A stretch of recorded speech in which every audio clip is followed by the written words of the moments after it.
హాయ్లో welcome back. ఈ వీడియోలో ఏంటంటే ఇంటర్ 2025కి సంబంధించి 1A 1B 2A 2Bకి సంబంధించి పేపర్ కరెక్షన్ అనేది ఎలా చేస్తారు అండ్ ఈసారి పేపర్ కరెక్షన్ అనేది ఎలా ఉండబోతుంది.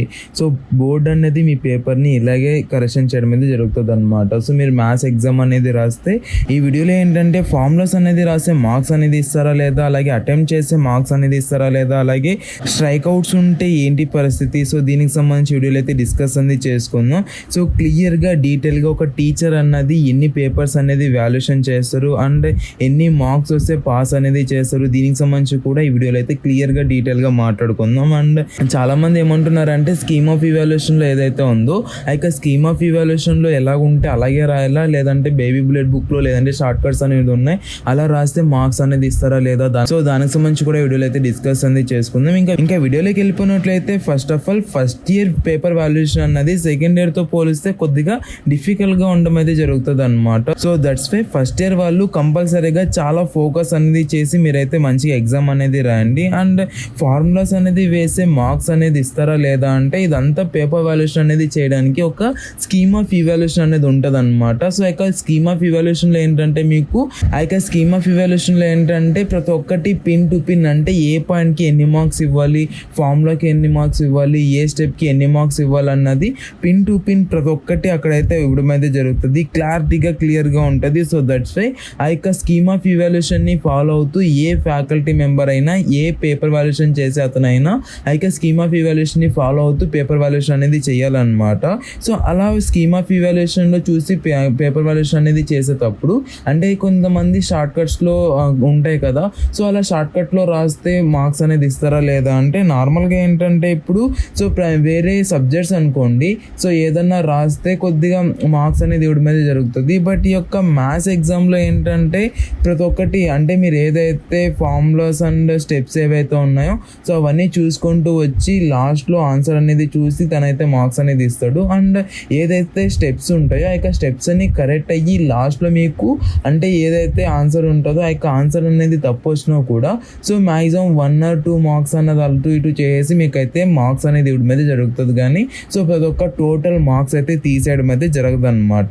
సో ఇది కూడా గుర్తుంచుకోండి. సో దట్స్ వై అటెంప్ట్ చేస్తే మార్క్స్ అనేది ఇస్తాడా లేదా అంటే అటెంప్ట్ చేసినందుకు మార్క్స్ అనేది ఉంటాయండి. సో మీరు ఫార్ములా వేసినందుకు అంటే ఇన్ని మార్క్స్ అంటే ప్రతి ఒక్కటి దీనికి సంబంధించి నేను టెలిగ్రామ్లో స్కీమ్ ఆఫ్ ఇవాల్యుయేషన్ అనేది సెండ్ చేస్తాను లాస్ట్ ఇయర్కి సంబంధించి. దాన్ని అయితే ఒకసారి క్లాస్ చెక్ చేసుకోండి. అండ్ మీకు కావాలంటే నెక్స్ట్ ఇప్పుడు ఏదైతే ఎగ్జామ్ జరగబోతుందో ఎగ్జామ్కి సంబంధించి కూడా స్కీమ్ ఆఫ్ ఇవాల్యుయేషన్ అనేది సెండ్ చేస్తాను. పబ్లిష్ అయ్యాక అది కూడా సెండ్ చేస్తాను. టెలిగ్రామ్లో జాయిన్ అవ్వండి, అక్కడైతే సెండ్ చేయడం అయితే జరుగుతుంది అనమాట. నేను ఆల్రెడీ పేపర్ వాల్యుయేషన్ అనేది ఎలా చేస్తారో అనేది వీడియోలో చెప్పాను కదా, పర్ డే ఒక టీచర్ 30 to 40 పేపర్స్ అయితే వాల్యుయేషన్ అనేది చేస్తారు అని. సో అలా 30 to 40 పేపర్స్ అనేది కరెక్షన్ చేసినప్పుడు ఒక పేపర్ని 3 or 4 times అయితే చెక్ చేయడం అయితే జరుగుతుంది అనమాట. సో దట్స్ వై మీరైతే ఏదో ఒకటి అటెండ్ అనేది చేయండి. అండ్ ఎన్ని మార్క్స్ వస్తే పాస్ అనేది చేస్తారు దానికి సంబంధించి చూసుకున్నట్లయితే సో నార్మల్గా పాస్ మార్క్స్ చూసుకున్నట్లయితే 27కి కదా, సో మీకైతే ఇక్కడ 24 మార్క్స్ దాకా మీరు ఏదో ఒకటి మంచిగా పర్ఫెక్ట్గా రాసినట్లయితే మీకు ఏదో ఒకటి అటెంప్ట్ చేసినందుకు మిమ్మల్ని పాస్ చేయడం అయితే జరుగుతుంది అనమాట. సో దట్స్ వై మీరైతే అక్కడ ఏదో ఒకటి అటెంప్ట్ చేసినందుకు కూడా మార్క్స్ అనేది ఉంటాయి కాబట్టి మీరైతే ఏదో ఒకటి అక్కడ అటెంప్ట్ అనేది చేయండి. అండ్ మీకు వచ్చినా రాకున్నా కూడా అక్కడైతే అట్లీస్ట్ ఫార్ములాస్ అన్న ట్రై చేయండి, లేదంటే ఏదో ఒకటి అక్కడైతే మీరైతే రాయండి. అండ్ ఎవరైతే స్కోర్ చేయాలనేసి అయితే అనుకున్నారో వాళ్ళైతే కొద్దిగా స్టెప్స్ అన్ని క్లియర్గా రాయండి. అండ్ ఏదైతే ఫార్ములాస్ ఉంటాయో ఫార్ములాస్ అనేది వేసాక కొద్దిగా ఫార్ములాని అయితే కొద్దిగా అండర్లైన్ అనేది చేయండి, లేదంటే ఒక బాక్స్ అనేది వేసి ఫార్ములాకి ఒక బాక్స్ అనేది వేసి కొద్దిగా హైలైట్ అనేది చేశారంటే ఎవరైతే పేపర్ వాల్యుయేషన్ చేస్తారో సో ఫార్ములా అండ్ కొన్ని స్టెప్స్ అనేది చూసుకొని తనైతే మీకు మార్క్స్ అనేది అలాట్ చేయడం అయితే జరుగుతుంది అనమాట. కొద్దిగా హ్యాండ్ రైటింగ్ అనేది కొద్దిగా చూసుకోండి, వంకరగా అలా వెళ్ళకుండా కొద్దిగా మంచిగా రాయండి. అండ్ అక్కడ ఏదో ఒకటి అటెంప్ట్ చేస్తే మీకైతే ఎక్కడైనా యాడ్ చెయ్యాలనుకుంటే తనైతే యాడ్ చేయడం అయితే జరుగుతుంది అనమాట. ఫార్ములాకి ప్రాసెస్కి ప్రతి ఒక్క దానికి మార్క్స్ అనేది ఇస్తారు కాబట్టి మీరైతే ఫార్ములా అండ్ ప్రాసెస్ ప్రతి ఒక్కటి మీరైతే అక్కడైతే మంచిగా క్లియర్గా డీటెయిల్గా రాసినట్లయితే సరిపోద్ది అనమాట.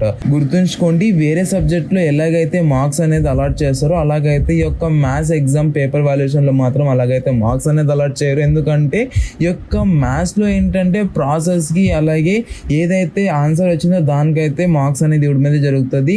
డైరెక్ట్గా ఏదైతే ఆన్సర్ ఉందో ఆ ఆన్సర్ని చూసి మీకైతే మార్క్స్ అనేది ఇవ్వడం మీద జరగదు. సో ఇది కూడా కొద్దిగా దృష్టిలో ఉంచుకొని ప్రతి ప్రతి ఒక్కటి క్లీన్గా డీటెయిల్గా మీరైతే ప్రాసెస్ అనేది చేయండి. ఇది ముఖ్యంగా జేఈ మెయిన్స్ దీనికి సంబంధించి ప్రిపేర్ అవుతున్నారు కదా, సో వాళ్ళకైతే నార్మల్గా షార్ట్ కట్లో రాసి అలవాటు అయిపోయి ఉంటుంది కదా, సో అలాగే ఈ యొక్క ఐపీఈ ఎగ్జామ్లో కూడా రాస్తారు. సో ఇదైతే కొద్దిగా దృష్టిలో ఉంచుకొని ఎవరైతే మెయిన్స్కి సంబంధించి ప్రిపేర్ అవుతున్నారో వాళ్ళైతే ఇదైతే దృష్టిలో ఉంచుకొని ఎగ్జామ్ అనేది రాయండి.